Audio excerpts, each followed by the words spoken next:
thinking. It's a mentality.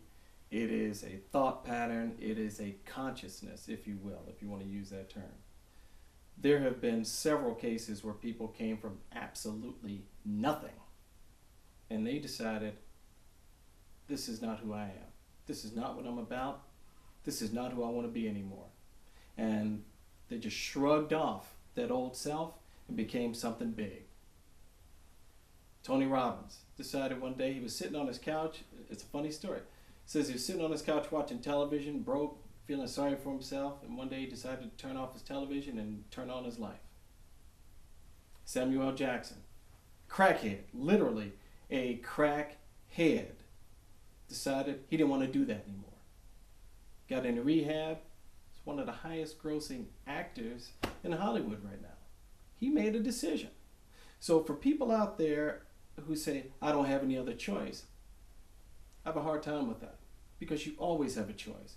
As long as you are drawing air into your body, you have a choice. You control who you are. You control who you want to be. Don't let anybody put anything on you that you don't want to accept. It's up to you whether or not you want to put that coat on or say, no thanks, that's not for me. I'm going to do something different. And you've got a lot of stories like that. I mean, throughout the entertainment industry, throughout big business, there's a lot of people who,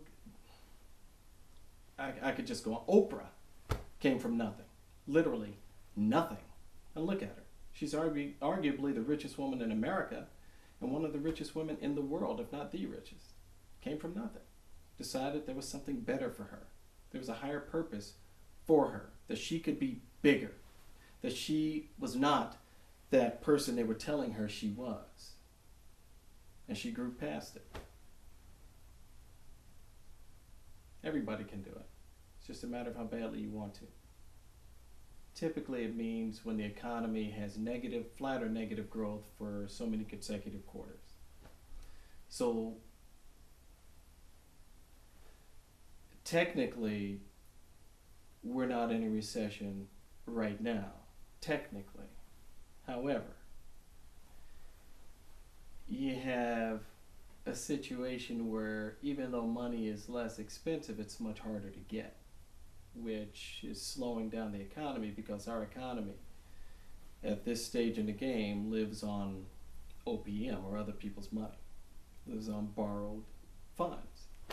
And if the money's harder to get, that's kind of like trying to run your car on fumes. It's not going to run for long. Eventually it's going to stall out and come to an abrupt halt and leave you stranded, which is where we're going to be unless the powers that be figure out what's going on and put the right fuel in the tank to get us moving right along. And that's where government agencies come in. That's where private industry has to pull itself together, pull itself up by its bootstraps, make some really hard decisions that investors don't necessarily like to hear or experience. But it's got to be done. Either that or, who was that said the definition of insanity is doing the same thing over and over again and expecting different results? That's what we've been doing in America for years and years and years. And it's time for us to sound like Obama now, make a change. But it is time. It's definitely a time. We have to have a shift, because the old thought patterns and ways of doing things don't serve us anymore. And if they're not serving us, why do we continue to do it? You have to realize that 31 out of the last 35 presidents have engaged in deficit spending, have submitted a budget that engaged in deficit spending. And a lot of people want to put that on the president did it.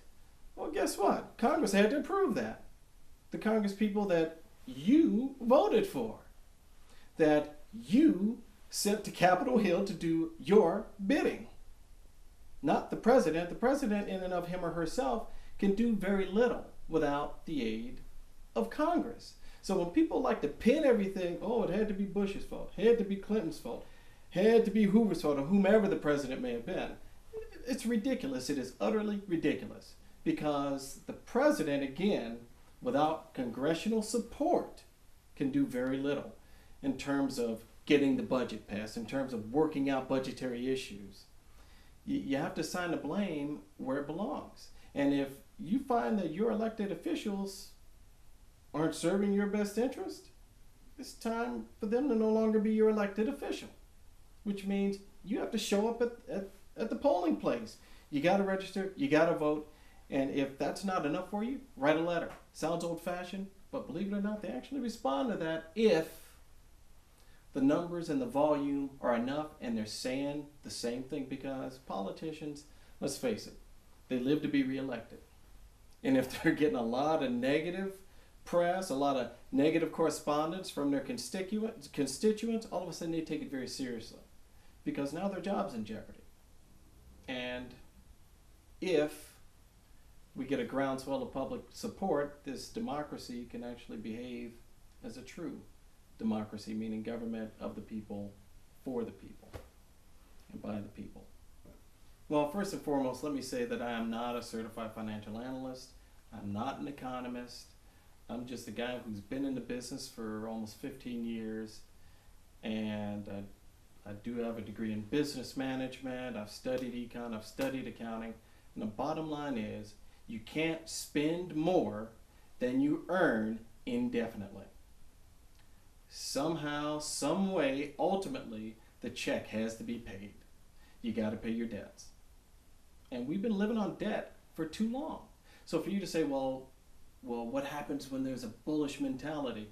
Well, that means that companies are returning positive earnings, meaning they're making more money quarter over quarter, meaning their rate of profit is growing, which is a good thing, yet they're still borrowing money.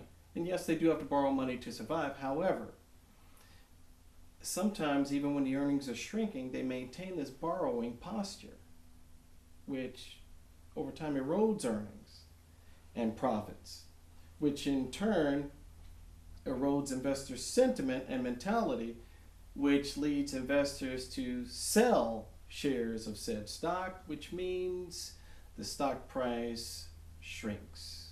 And before you know it, you got to sell off, you got to pull back, you got a downturn in the market, and unless this mentality stops or is corrected or turns, whatever term you want to put to it, you lead yourself into a recession / depression / bear market, however you want to term it. You have to cut costs. It's simple accounting.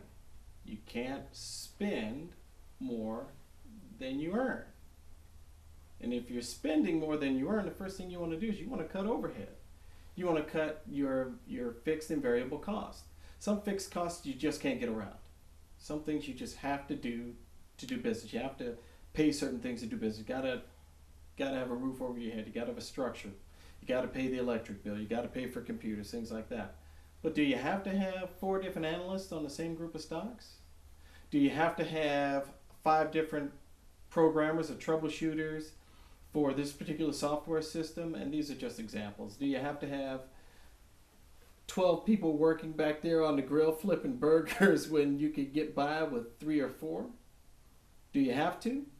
And that's when you have to make those hard decisions. Or getting into corporate America, do you have to continue to pretend that you can pay this huge dividend when in fact you're hemorrhaging cash out the back door? Why are you going to pay this dividend when it's clear that you're borrowing money to do it?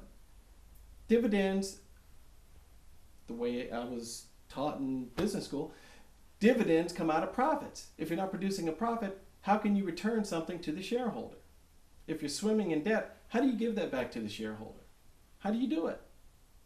At some point, someone's got to say, stop the madness. We're just going to eliminate the dividend until we get this ship turned around. But people are afraid to make that decision, afraid that their stock price will be pummeled, and people will sell our shares, and our market capitalization will be down, and we won't be the biggest, the best, or thought of as this, that, or the other, and the analysts will beat us up, and oh my gosh. Get over it. It's a short-term thing. It's not forever.